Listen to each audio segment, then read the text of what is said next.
കെഎസ്ആർടിസിയിലെ ദിവസവേതനക്കാരനായ ഡ്രൈവറോട് ഏറ്റുമുട്ടി വീരചരമമടഞ്ഞ ആര്യ രാജേന്ദ്രന്റെ അതേ സിറ്റുവേഷനിലേക്കാണ് വീണ ജോർജും എത്തിയത്.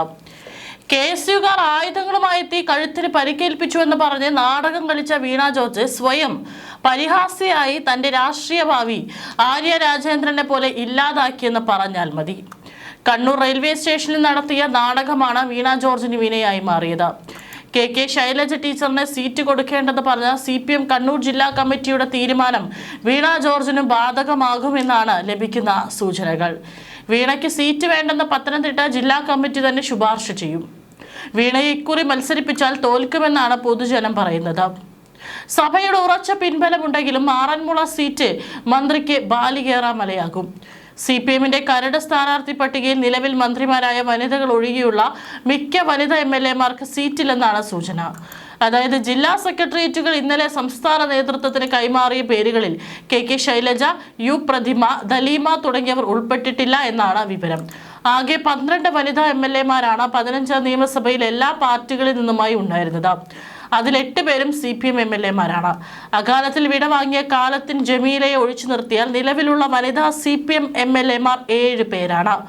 അവരിൽ മന്ത്രിമാരായ വീണ ജോർജ്, R ബിന്ദു, സംവരണ മണ്ഡലമായ കോങ്ങാട് നിന്നുള്ള ശാന്തകുമാരി എന്നിവർക്കൊഴികെ മറ്റ് വനിതാ MLAമാർക്ക് ആദ്യഘട്ടത്തിൽ സീറ്റില്ലെന്നാണ് വിവരം. വീണ ജോർജിന്റെ കണ്ണൂർ നാടകത്തിന് മുമ്പാണ് ഈ തീരുമാനമുണ്ടായത്. എന്നാൽ മന്ത്രിയെ തല്ലുന്ന ദൃശ്യം തരുന്നയാൾക്ക് 1 പവൻ പ്രഖ്യാപിച്ച സാഹചര്യത്തിൽ വീണയുടെ സാധ്യത മങ്ങി. സ്ഥലത്തുണ്ടായിരുന്ന കൈരളിക്ക് പോലും ഇങ്ങനെ ഒരു ദൃശ്യം കിട്ടിയില്ല. മുഖ്യമന്ത്രി സ്ഥാനത്തേക്ക് വരെ പരിഗണിക്കപ്പെടുന്ന കെ ശൈലജയാണ് ഒഴിവാക്കപ്പെട്ട സ്ത്രീകളുടെ പട്ടികയിൽ ഒന്നാമത്. മട്ടന്നൂർ മണ്ഡലത്തിൽ നിന്നുള്ള ജനപ്രതിനിധിയായ കെ ശൈലജയ്ക്ക് പാർട്ടി സീറ്റ് നിഷേധിച്ചതിന്റെ കാരണം വ്യക്തമല്ല. ഇത്തവണ 2 ടേം വ്യവസ്ഥയിൽ പല MLAമാർക്കും ഇളവ് കൊടുക്കാനാണ് തീരുമാനമെങ്കിലും ശൈലജയ്ക്ക് നൽകേണ്ട എന്നാണ് പാർട്ടി തീരുമാനം. വിവാദങ്ങളും വിഭാഗീയതയുമാണ് പ്രതിഭയ്ക്ക് സീറ്റ് നിഷേധിക്കാൻ കാരണം. പാർട്ടി പ്രവർത്തകർക്കിടയിൽ പോലും പ്രതിഭയ്ക്ക് സീറ്റ് നൽകുന്നതിൽ അഭിപ്രായ വ്യത്യാസമുണ്ട്. തെരഞ്ഞെടുക്കപ്പെട്ട കാലം മുതലുണ്ടായ വിവാദങ്ങളും പ്രതിഭയെ പാർട്ടിക്ക് അനഭിമതയാക്കി. മുൻ MP CS സുജാത, യുവനേതാവ് ശിവപ്രസാദ് എന്നിവർ പട്ടികയിലുണ്ട്. ടേം വ്യവസ്ഥയിൽ മുഖ്യമന്ത്രി പിണറായി വിജയന് മാത്രം ഇളവ് നൽകിയാൽ മതിയെന്ന് സ്ഥാനാർത്ഥി നിർണയം ചർച്ച ചെയ്യാൻ ചേർന്ന കണ്ണൂർ ജില്ലാ സെക്രട്ടേറിയറ്റിൽ തീരുമാനം. ഇതോടെ 2 ടേം പൂർത്തിയാക്കിയ മുൻ മന്ത്രി കെ ശൈലജയ്ക്ക് സ്പീക്കർ എൻ ഷംസീറിനും പകരം DYFI സംസ്ഥാന സെക്രട്ടറി VK സനോജിന്റെയും ജില്ലാ പഞ്ചായത്ത് മുൻ പ്രസിഡന്റ് കാരായി രാജിന്റെയും പേരുകളാണ് ഈ 2 സീറ്റുകളിലേക്ക് ജില്ലാ സെക്രട്ടേറിയറ്റ് അംഗീകരിച്ച് സംസ്ഥാന കമ്മിറ്റിക്ക് കൈമാറാൻ തീരുമാനമായിരിക്കുന്നത്. തളിപ്പറമ്പിൽ സംസ്ഥാന സെക്രട്ടറി MV ഗോവിന്ദൻ മത്സരിക്കാത്ത സാഹചര്യത്തിൽ അദ്ദേഹത്തിന്റെ ഭാര്യയും ആന്തൂർ നഗരസഭ മുൻ ചെയർപേഴ്സണുമായ PK ശ്യാമളയുടെ പേരാണ് പരിഗണിക്കുന്നത്. സെക്രട്ടേറിയറ്റ് യോഗത്തിൽ തളിപ്പറമ്പ് സീറ്റിലേക്ക് ശ്യാമളയുടെ പേരിൽ ചില എതിർപ്പുകൾ ഉന്നയിക്കപ്പെട്ടു. എന്നാൽ ഈ വിയോജിപ്പ് രേഖപ്പെടുത്തിയാണ് പേര് സംസ്ഥാന കമ്മിറ്റിക്ക് കൈമാറാൻ തീരുമാനിച്ചതെന്നാണ് സൂചന. മറ്റ് സിറ്റിംഗ് MLAമാരായ M Vijin, KV Sumesh, TA Madhusoodanan എന്നിവർ അതാതിടങ്ങളിൽ വീണ്ടും മത്സരിക്കും. പാർട്ടി ഫണ്ട് മുക്കിയെന്ന കുഞ്ഞികൃഷ്ണന്റെ വെളിപ്പെടുത്തൽ പയ്യന്നൂരിൽ വൻ വിവാദമായെങ്കിലും മധുസൂദനന് 2ാം ടേം നൽകാനാണ് ജില്ലാ സെക്രട്ടേറിയറ്റ് ശുപാർശ ചെയ്തിരിക്കുന്നത്. മധുസൂദനനെ മാറ്റി നിർത്തിയാൽ അത് പാർട്ടി ഫണ്ട് തട്ടിച്ചു എന്ന ആക്ഷേപം അംഗീകരിക്കുന്നതിന് തുല്യമാകുമെന്നത് പരിഗണിച്ചാണ് പേര് അംഗീകരിച്ചത്. ജില്ലാ സെക്രട്ടേറിയറ്റിന്റെ ശുപാർശകളിൽ സംസ്ഥാന കമ്മിറ്റിയാണ് അന്തിമ തീരുമാനമെടുക്കുക. കെ ശൈലജയുടെ കാര്യത്തിൽ സംസ്ഥാന കമ്മിറ്റിയുടെ നിലപാട് നിർണായകമാകും. സമ്മർദ്ദം ശക്തമായാൽ അവസാന നിമിഷം തളിപ്പറമ്പിലേക്ക് അവരെ നിയോഗിക്കാനും സാധ്യതയുണ്ട്. മത്സരിക്കുന്നെങ്കിൽ അത് മട്ടന്നൂരിൽ തന്നെയാണ് ആഗ്രഹിക്കുന്നതെന്ന് ശൈലജ നേരത്തെ വ്യക്തമാക്കിയിരുന്നു. അതേസമയം പേരാവൂരിൽ KPCC പ്രസിഡന്റ് സണ്ണി ജോസഫിനെതിരെ കരുത്തനെ ഇറക്കാനാണ് CPM ആലോചന.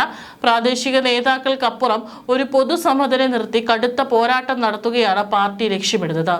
ഇതെല്ലാം തീരുമാനിച്ചത് കണ്ണൂർ നാടകത്തിന് മുമ്പാണെന്ന് ഓർക്കണം. മന്ത്രി വീണ ജോർജിന് മുഖ്യമന്ത്രിയുടെ പിന്തുണയുണ്ടായിരുന്നു എന്നതാണ് ഏറ്റവും വലിയ നേട്ടമായി കണക്കാക്കിയിരുന്നത്. എന്നാൽ കണ്ണൂരിൽ അപക്വമായ നാടകത്തെക്കുറിച്ച് മുഖ്യമന്ത്രിക്ക് വേണ്ടത്ര താല്പര്യമുണ്ടായിട്ടില്ലെന്നാണ് ലഭിക്കുന്ന സൂചനകൾ. മന്ത്രിയെ തൽക്കാലം ഡിസ്ചാർജ് ചെയ്യേണ്ടെന്ന തീരുമാനവും അങ്ങനെ ഉണ്ടായതാണെന്ന് മനസ്സിലാക്കുന്നു. വീണയ്ക്ക് നേരെയുണ്ടായ ആക്രമണത്തിനെതിരെ നടത്തിയ പ്രതിഷേധത്തിൽ നിന്നും പാർട്ടി പിന്നോക്കം പോയതും ഈ സാഹചര്യത്തിലാണ്. ആരോഗ്യമന്ത്രി വീണ ജോർജിന് ചികിത്സ നൽകുന്നത് തുടരാനാണ് മെഡിക്കൽ ബോർഡ് തീരുമാനിച്ചത്. കഴുത്തിലേറ്റ ക്ഷതത്തിന്റെ ഭാഗമായി വലത് കൈയിലേക്കും തലയുടെ പിൻഭാഗത്തേക്കും പടരുന്ന വിധത്തിലുള്ള കടുത്ത വേദനയ്ക്ക് ഇപ്പോഴത്തെ ചികിത്സയിലൂടെ നേരിയ ആശ്വാസം ലഭിച്ചെന്നും മെഡിക്കൽ ബോർഡ് റിപ്പോർട്ടിൽ പറയുന്നു. ഉയർന്ന രക്തസമ്മർദ്ദം നിയന്ത്രണ വിധേയമായിട്ടുണ്ട്. അടിയന്തര ശസ്ത്രക്രിയ ചെയ്യേണ്ട സാഹചര്യമില്ല.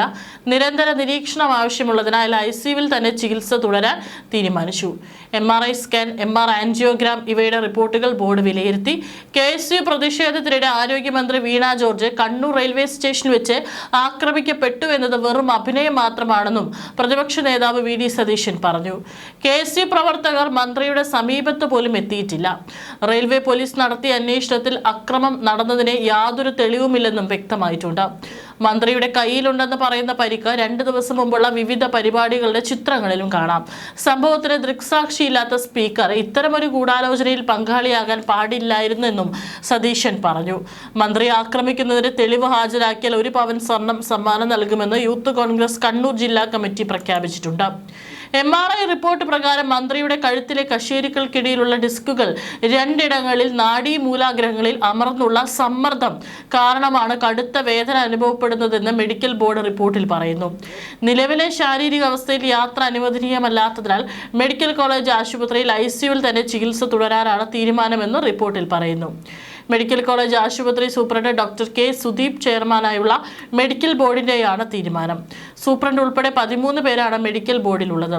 അതേസമയം കഴുത്തിലെ ക്ഷതം പല രീതിയിൽ വരാമെന്ന് ഡോക്ടർ K. സുദീപ് പറഞ്ഞു. മർദ്ദനം, പിടിച്ചുതള്ളൽ, കഴുത്ത് പെട്ടെന്ന് തിരിക്കൽ തുടങ്ങിയവയൊക്കെ കാരണമാകാം. എങ്ങനെയാണ് ക്ഷതം സംഭവിച്ചതെന്ന് അന്വേഷിച്ച് കണ്ടെത്തണമെന്നും അദ്ദേഹം പറഞ്ഞു. കൊല്ലട എന്ന് ആക്രോശിച്ചുകൊണ്ട് KSU പ്രവർത്തകർ മന്ത്രി വീണ ജോർജിന് നേരെ ചാടി വീണുവെന്ന് FIR പറയുന്നു. കണ്ണൂർ റെയിൽവേ സ്റ്റേഷൻ പോലീസാണ് മന്ത്രിയുടെ സുരക്ഷാ ജീവനക്കാരൻ കൊല്ലം കൊട്ടാരക്കര താമരക്കാടി അനീഷ് ഭവനിൽ MS അഭിലാഷിന്റെ പരാതിയിൽ കേസെടുത്തത്. KSU പ്രവർത്തകർക്കെതിരെ എടുത്തത് കള്ളക്കേസാണെന്ന് KPCC അധ്യക്ഷൻ സണ്ണി ജോസഫ് പറഞ്ഞു. മന്ത്രിയെ ആക്രമിച്ചിട്ടുണ്ടെങ്കിൽ അതിന്റെ ഒരു ദൃശ്യമെങ്കിലും പുറത്തുവിടാൻ തയ്യാറാകണം. മന്ത്രിക്ക് എന്ത് പരിക്കാണെന്ന് കാണിക്കണം. കയ്യിലുണ്ടായിരുന്ന പരിക്ക് നേരത്തെ ഉള്ളതാണ്. ചെടിച്ചട്ടി കൊണ്ട് യൂത്ത് കോൺഗ്രസ് പ്രവർത്തകരുടെ തല തല്ലി പൊട്ടിച്ചതിനെ രക്ഷാപ്രവർത്തനമെന്നാണ് മുഖ്യമന്ത്രി വിശേഷിപ്പിച്ചതെന്നും സണ്ണി ജോസഫ് പറഞ്ഞു. കണ്ണൂർ റെയിൽവേ സ്റ്റേഷനിൽ മന്ത്രി വീണ ജോർജിന് നേരെ നടന്നത് ഗുണ്ടായസമാണെന്നും ആസൂത്രിത ഗൂഢാലോചനയുണ്ടെന്നും CPI സംസ്ഥാന സെക്രട്ടറി MV ഗോവിന്ദൻ ആരോപിച്ചു. മന്ത്രിക്കരികിലേക്ക് KSU പ്രവർത്തകർ എത്തിയില്ലെന്നാണ് ഇപ്പോൾ പറയുന്നത്. VD സതീശന്റെ നുണയാത്രയുടെ പുതിയ നുണയാണിത്. സംഭവിച്ചത് കേരളം മുഴുവൻ കണ്ടതാണ്. കേരളത്തിലെ ആരോഗ്യ മേഖല ലോകോത്തരമാണ്.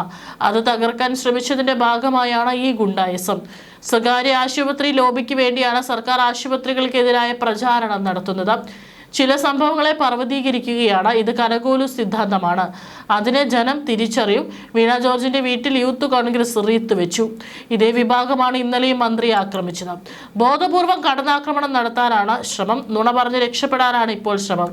സതീഷിനും അനുയായികളും നുണ പറയാൻ ഒന്നാമതാണ്. അവർ പ്രതിഷേധം തുടരട്ടെ എന്നും ജനാധിപത്യ സമൂഹത്തിൽ അതിന് അവകാശമുണ്ടെന്നും എന്നാൽ ഇത്തരം അക്രമം വെച്ചു പൊറുപ്പിക്കാനാകില്ലെന്നും MV ഗോവിന്ദൻ പറഞ്ഞു.